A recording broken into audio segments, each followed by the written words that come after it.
No livro de Gálatas, as crianças podem sair.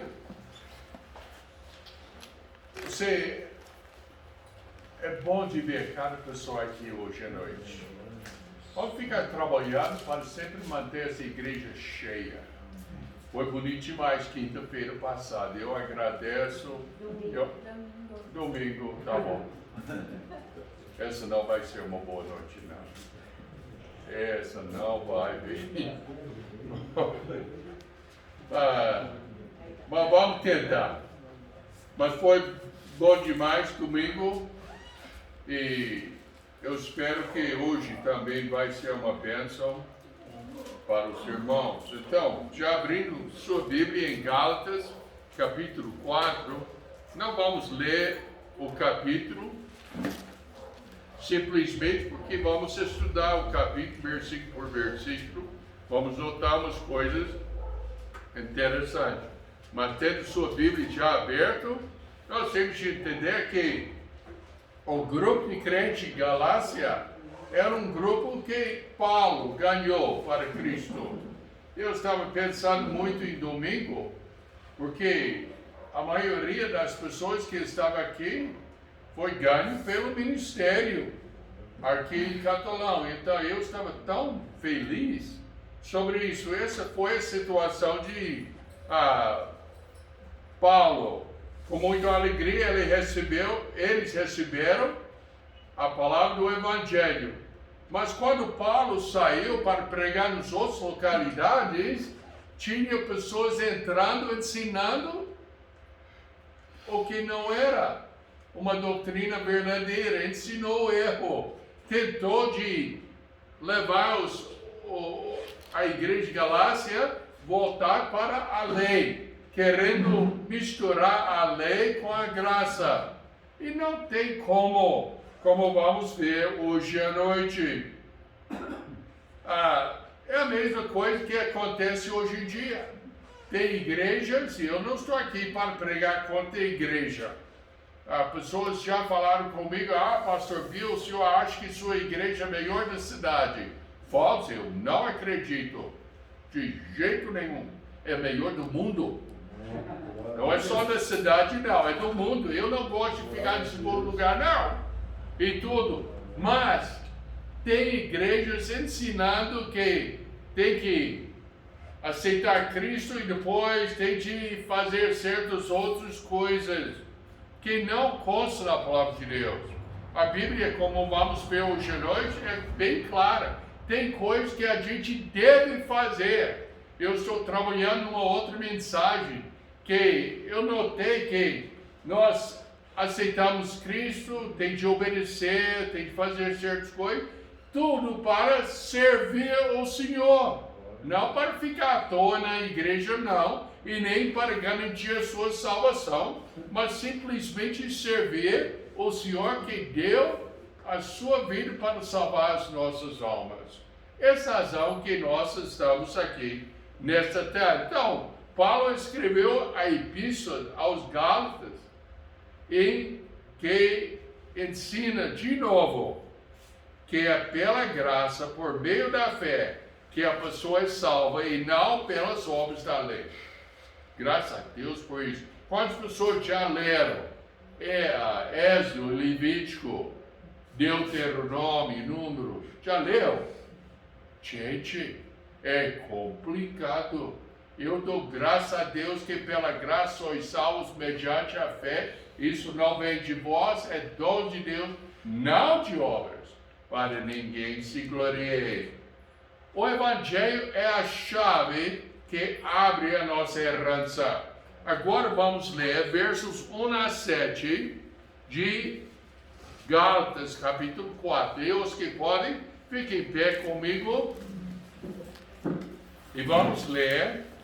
Eu vou pedir ao irmão Ângelo para ler Gálatas 4, versos 1 a 7. Diz assim o texto sagrado. Gálatas, capítulo 4. Digo, pois, que todo o tempo que o herdeiro é menino, em nada difere do servo, ainda que seja senhor de tudo. mas está debaixo de tutores e curadores até ao tempo determinado pelo Pai.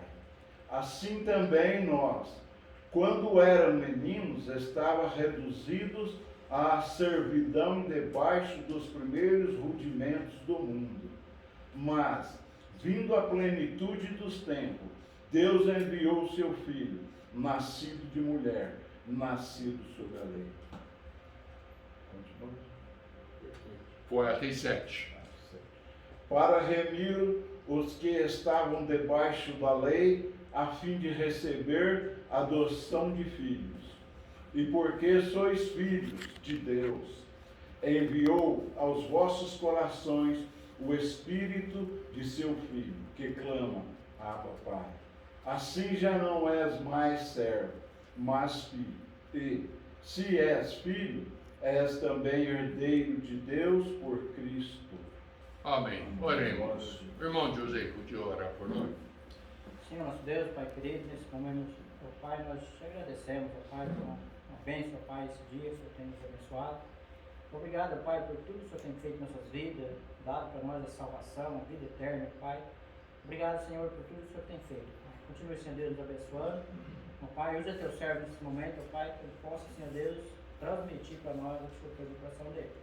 Ó Pai, fala conosco, ó Pai, através da tua palavra. Esteja conosco, abençoando ricamente nossas vidas. Abençoe cada família que aqui está. Em nome do Senhor Jesus Cristo, eu te agradeço. Amém. Amém. Pode sentar-se. A nossa cultura é diferente do que a cultura dos judeus da época de Paulo, da cultura dos romanos, da cultura grega. Nossa cultura é diferente. Porque oficialmente, em nossa cultura, quando é que o filho realmente torna-se nosso filho? Oficialmente. Tem que fazer o quê? Registrar no cartório. Samuel tornou-se meu filho quando eu registrei ele no cartório. Os romanos e também os gregos tinham outro sistema. O filho, tudo bem, era filho, mas era considerado igual ao servo, até o pai determinou que, olha, ele tem bastante maturidade, ele representa a família bem e tudo, então eu declaro que ele é meu filho e ele torna-se herdeiro do pai. Os judeus eram um pouco diferentes, porque os romanos e gregos não tinham uma data oficial. Tinham umas datas que poderia ser usado e alguns usaram, mas não era normalizado entre o povo. Mas os judeus, com 13 anos para o menino, 13 anos e um dia, e 12 anos e um dia para as meninas. A menina foi mais cedo porque eles já reconheceram que a menina amadurece mais rápido que o rapaz. Já pensou? Eu acho que não é verdade, não, mas eles acharam assim. Tudo bem. Então, eu esqueço a palavra, mas para os rapazes era bar mitzvah. E para as meninas era bar mitzvah, alguma coisa, mas eu esqueço o que foi. E tudo. Então, naquele momento, era declarado filhos da lei. E daquele ponto para frente eram obrigados para obedecer às ordens da lei. Isso não quer dizer que não tinha de obedecer antes. Como o Senhor Jesus Cristo foi levado ao templo com quantos anos? 12 anos, certinho. E ele foi lá, não era bar mitzvah dele, mas foi um ano antes. Mas as famílias judaicas, eles costumavam de levar as crianças antes, para que quando chegasse naquele dia de 13 anos e um dia para os meninos, 12 anos e um dia para as meninas, já sabia a rotina e tudo, e não ia fazer bobeira, vamos dizer. Então, e honrar a família fazendo tudo corretamente. Como é que sabemos que eles levaram antes? O Samuel foi levado para servir com quantidade. Foi desmamado, e a criança judaica foi desmamada com 3 anos de idade, foi levado lá, e cada ano Ana levava roupa para ele, que logicamente estava crescendo e tudo. Então, foi o costume. Então, quando nós lemos aqui que quando a criança é pequena, ele não é diferente do que o servo, porque chega aquela idade que é declarado filho, mesmo do pai. Digno, pois, que todo o tempo que o herdeiro é menino, em nada difere do servo, ainda que seja o senhor de tudo. Essa foi a razão que falou assim, o seguinte, porque eu, por mim mesmo, sempre fiquei com dúvida. Por quê? Eu tinha de estudar e aprender a razão. O herdeiro, desde que seja uma criança, a palavra criança tem a ideia de um menor. Não surge uma idade específica entre os gregos e romanos, mas os judeus sim. Mas alguém que ainda não é legalmente reconhecido como adulto. E aí surge a pergunta, então de 12 anos, 13 anos, é considerado adulto? Nem tanto, mas passou de um estágio para o outro, como em nossas famílias. Já notamos que tem vários estágios, não tem? Tem a criança, depois tem aborrecente, depois tem adolescente, depois tem o jovem sabe tudo, e depois tem o adulto que sabe mais, e depois tem o velhinho que sabe que não sabe nada. E tudo. Mas são os estágios que nós temos. E a Bíblia já fala sobre isso. Mas está debaixo de tutores e curadores até o tempo determinado pelo Pai. O verso 10 fala isso. O que quer dizer isso? Na cultura romana, tinha o babá, o tutor, que a criança não saía da casa. Seu tutor juntinho. Essa não foi só para ensinar, mas também proteção. Não saiu sozinho, não. Hoje em dia era bom não deixar nossos filhos sair sozinhos. Eu vi o pastor, a filha dele saiu da porteira e ele falou, não, aí não, volta. E era engraçado, ela voltou até a linha do portão. Não, vem mais para dentro. Olha, nessa época tinha tutores que andavam junto com a criança para onde for. Até quando a gente chegou no Brasil, eu vi muito babá levando as crianças para a escola, voltando com a criança e esse tipo de coisa. Hoje em dia perdeu um pouco disso, não é? Mas antigamente era comum. Assim também nós, quando éramos meninos, estávamos reduzidos à servidão debaixo dos primeiros rudimentos do mundo. Verso 3. A servidão debaixo dos primeiros rudimentos do mundo. Então, explica. Nós estamos embaixo das regras do mundo e mais ainda estamos embaixo da palavra de Deus. Mas vindo à plenitude dos tempos, Deus enviou seu filho, nascido de mulher, nascido sobre a lei. O Senhor já falou claramente, ele veio para cumprir a lei. E quando ele estava na cruz, lembra? Ele falou, está consumado. Ele cumpriu tudo. Ele obedeceu tudo, perfeitíssimo, para que nós, pela graça, podemos ser salvos.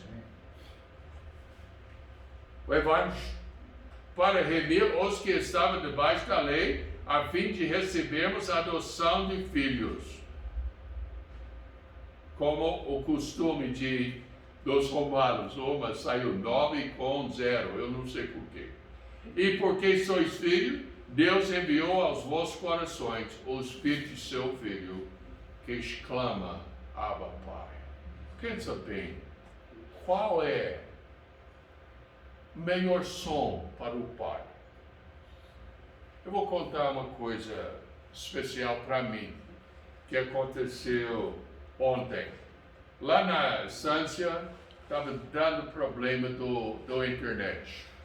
Eu fico tão preocupado porque o Samuel trabalha e ele precisa da internet. Eu estava aceso porque não tinha internet. Eu tentei de resolver e tudo, e Samuel nem percebe o que ele fez. Eu acho que não. Eu estava lá embaixo tentando de resolver o problema usando a internet do irmão José e tudo.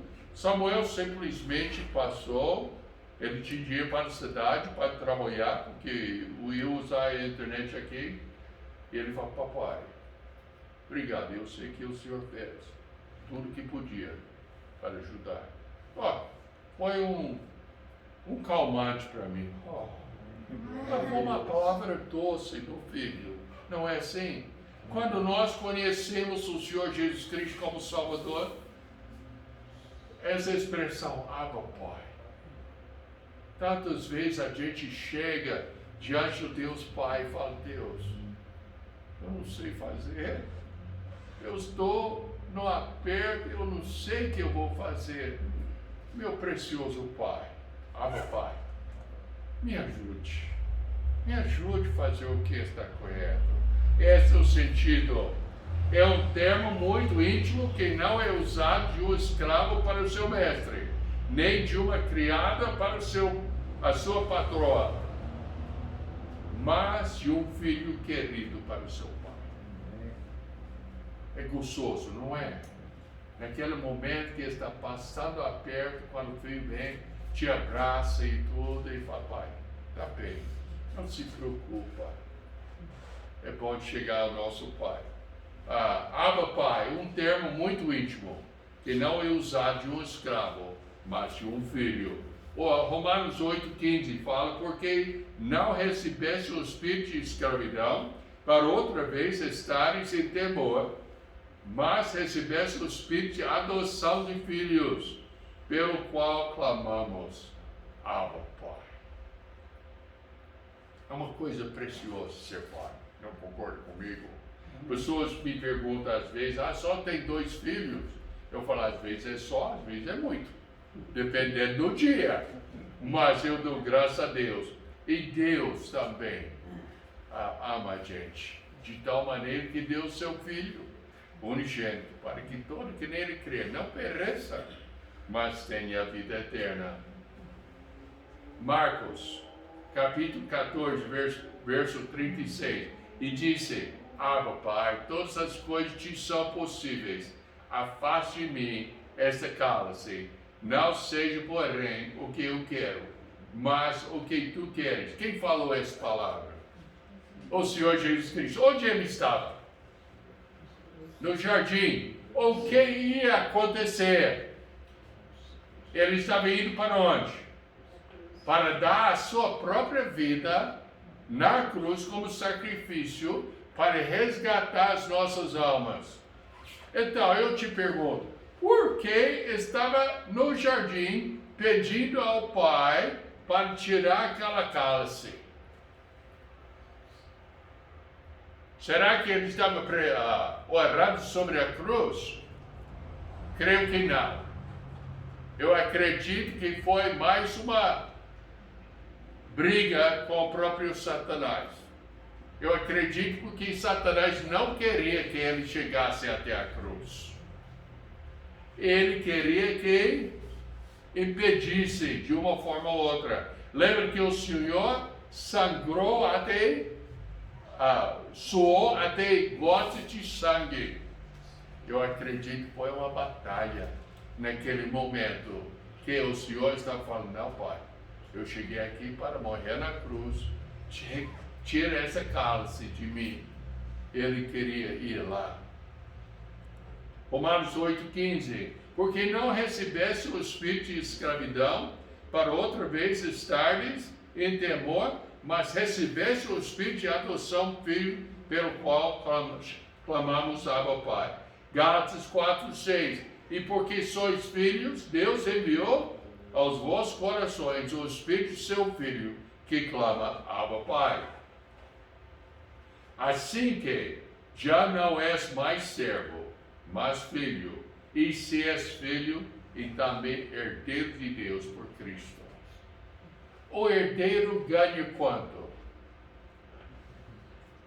Quanto? Uma parte, não é? Tudo! Tudo! E por sermos herdeiros de Deus, o que nós ganhamos? Tudo! Por quanto tempo? Eternidade! A salvação é nosso. É uma coisa que, para a geração das pessoas que têm 30, 40, 45 anos, eles gostam de pensar de agora. Eles não pensam tanto na eternidade. Mas quando nós temos Cristo como Salvador, nós temos de entender que essa que nós temos agora é temporário. Seja dívida, seja problemas, seja falta de saúde, seja saúde demais, esse é temporário. Eu falei com meu amigo lá nos Estados Unidos, ele sempre liga a gente no aniversário, e ele estava falando comigo, e a sua saúde? Está boa? Eu falei, está muito boa, mas pode mudar tudo de um dia para o outro. E ele falou, pois é, essa semana eu ouvi falar que sangrou o ouvido, não é, seu anjo? Aí tudo, eu pensava que era uma coisa, eu fiquei assustado. E tudo, então, a nossa saúde pode mudar de um dia para o outro, mas, meus amados, pelas promessas de Deus, nós temos tudo por eternidade. O que nós temos ou não temos hoje em dia é simplesmente terreno, temporário. Segundo, o Evangelho faz uma diferença, uma mudança na sua vida.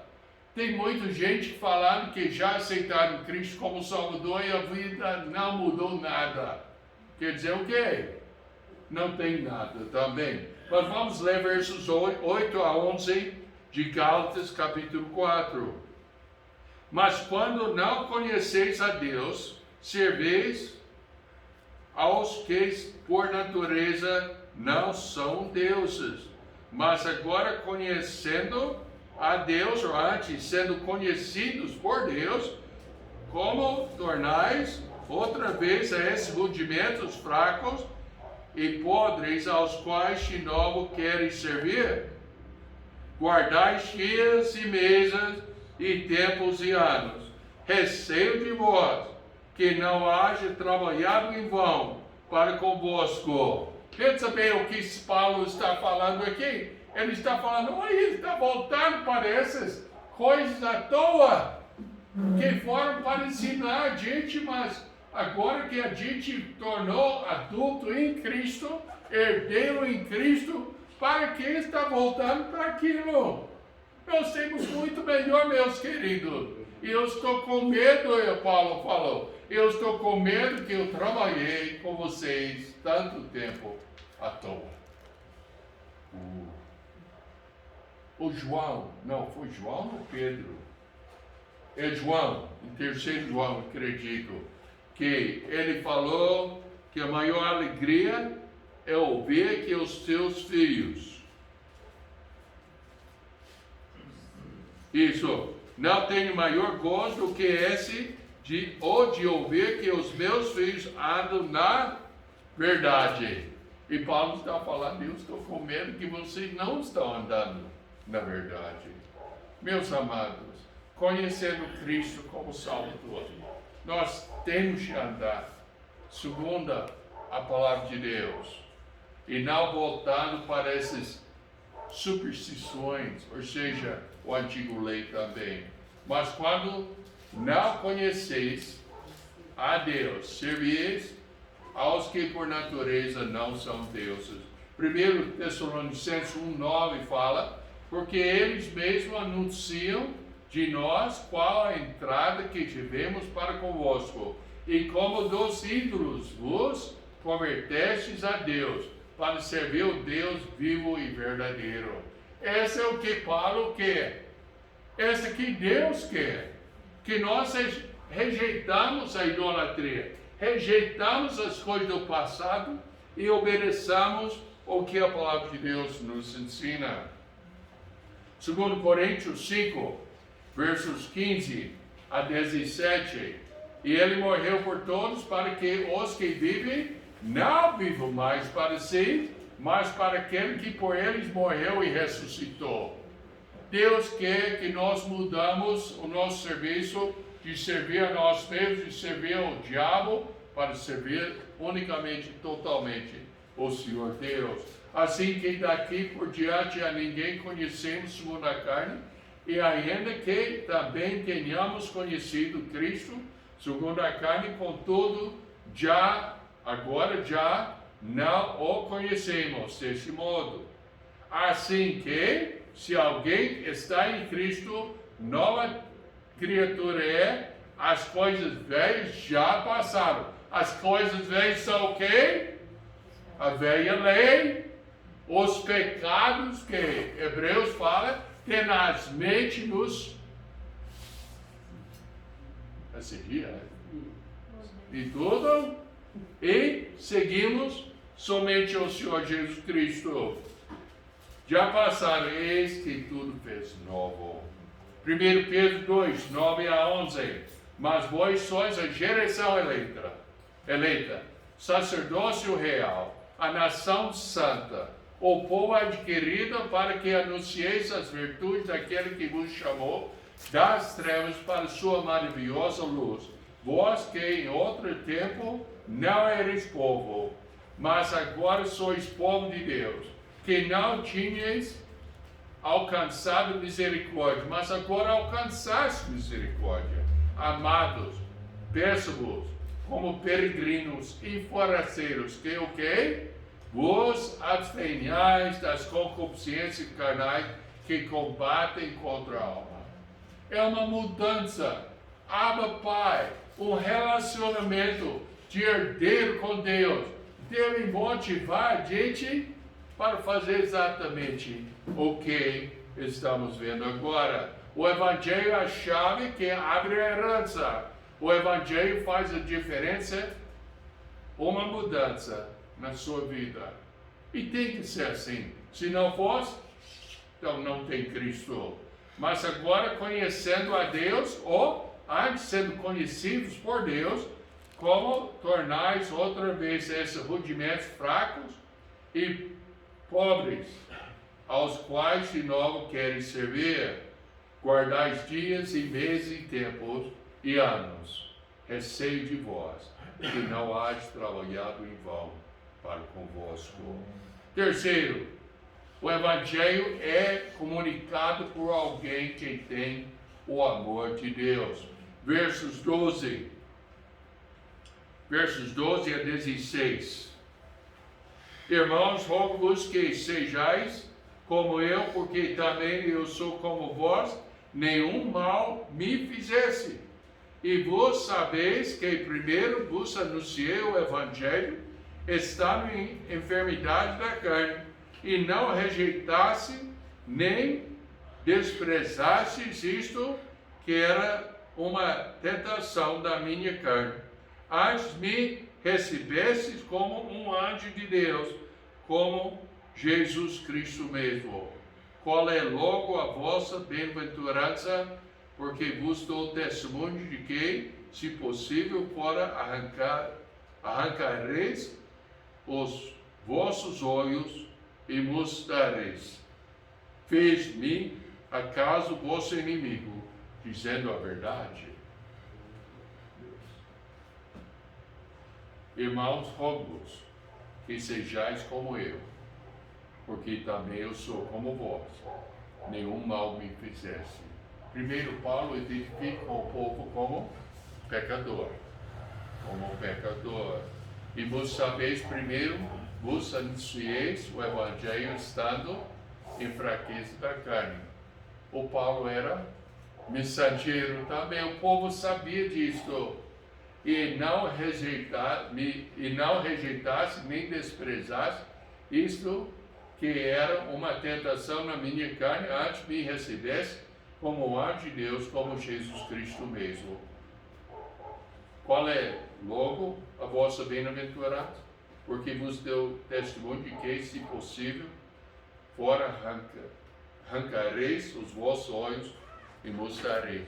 Paulo tinha uma doença, eles dizem, que era uma pulse e tudo, que ficou correndo aqui, e ele ficou feio. E não podia chegar bem e tudo, era uma coisa difícil.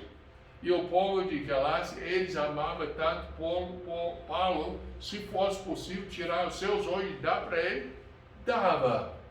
E agora Paulo está confuso. Ele fala, mas que mudou? Que mudou? Antes, você daria tudo para mim. Mas agora, porque eu falei a verdade, eu me tornei seu inimigo. Meus amados, eu espero que os irmãos, e obviamente está gostando do jeito da nossa igreja. Eu quero que o irmão Robson e qualquer pregador aqui não desiste de falar a verdade. Mesmo que dói. Mesmo que dói. Nós temos de falar a verdade da santa palavra de Deus. O evangelho é comunicado por alguém que tem o amor de Deus para com o povo.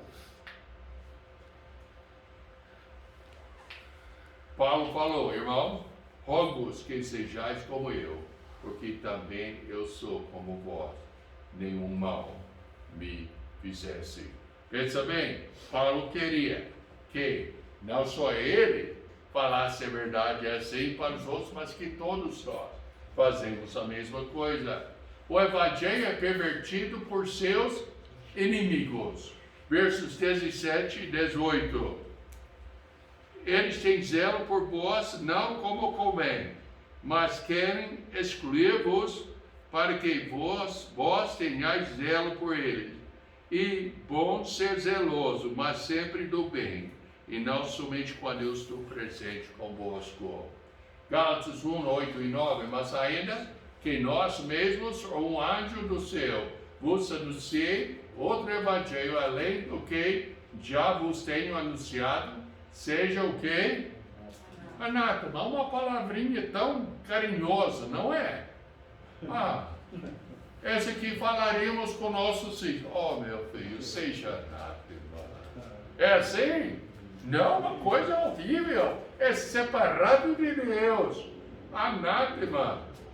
Assim como já vos dizemos, agora de novo também vos digo, se alguém vos anunciar outro evangelho além do que já recebesse, seja anátema. Meus amados, nós vivemos numa época de passar a mão.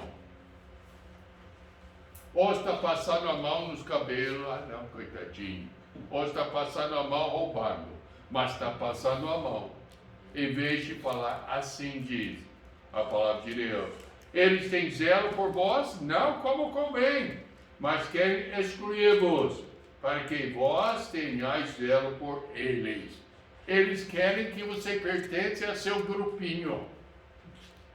Quantas vezes eu passei de porta em porta e alguém fala, mas o senhor já recebeu a segunda bênção? Meu amado, eu não só recebi o segundo, mas a terceira, quarta, quinta, milhares de bênçãos. Fazendo de conta que eu não entendia o que queria dizer. Mas eles querem essa coisa para pertencer a seu grupinho. Meus amados, nós não somos de grupinho. Nós somos do corpo de Cristo. Amém? E bom ser zeloso, mas sempre do bem. Ou seja, o que combina com a palavra de Deus. E não somente quando eu estou presente conosco. Paulo falou, olha, eu não sou o Espírito Santo. Eu não sou a pessoa que fica vigiando você. A sua responsabilidade é com o Espírito Santo, com o Pai. Dizendo, Abba, Pai. A palavra legalismo não pode ser encontrada na Bíblia, mas tem muitas pessoas usando essa. Qualquer vez que eu falo com alguém que tem de fazer uma certa, ou tomar um certo padrão de vida, o senhor é legalista. Esse é legalismo. Por quê? Porque eles não gostam. Mas quando a gente fala assim, fala a palavra de Deus, aí não é legalismo, é o que a Bíblia ensina. É um termo que os cristãos evangélicos usam para descrever uma posição doutrinária que enfatiza o sistema de regras e regulamentos para alcançar salvação e crescimento espiritual. Obras, está errado. Legalismo mesmo está errado. Mas pregar, assim diz a palavra de Deus, está certo. De acordo com a doutrina ensinada na Bíblia, essa posição vai contra a graça de Deus. Efésios 2, 8 e 9, fala porque pela graça sois salvos por meio da fé, isso não vem de vós, é dom de Deus, não vem das obras para ninguém se glorie. Aqueles que defendem uma posição legalista podem até deixar de entender o verdadeiro propósito da lei, principalmente da lei de Moisés no Velho Testamento, a qual é para ser um professor, o tutor, para nos levar a Cristo. Essa é a razão da lei.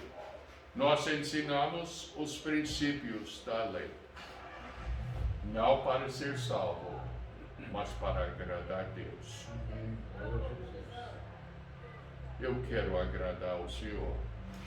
Ele é meu Pai e eu quero fazer o que Ele nos ensina. Está errado ter normas? Normas bíblicas? Não.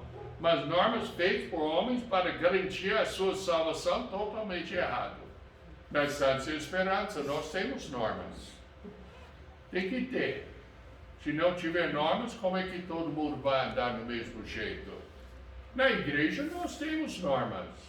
Mas como eu sempre falo, nós somos batidor de Bíblias. A norma tem que ser uma norma bíblica e não uma norma de qualquer jeito. Então, não jogue as normas fora, mas certifique que cada norma é uma norma bíblica.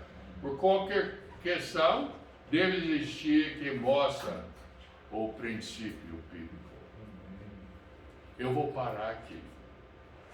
Realmente eu tenho mais 15 coisas para ensinar, por 15 slides, mas eu acho que já está bem claro.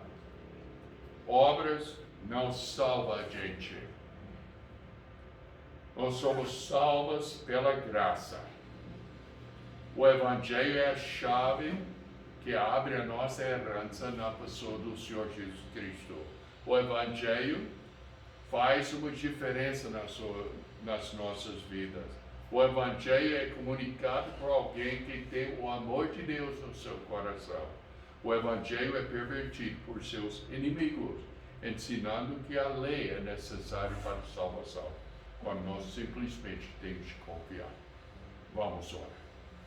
Precioso Pai, nós te louvamos que temos os ensinos bem claros da palavra de Deus e pedimos que o Senhor possa continuar a mensagem em nossos corações. Se tiver alguém que não tenha certeza da salvação, que possa realmente arrepender-se do seu pecado, colocar a sua confiança no Senhor e andar de acordo com a tua palavra.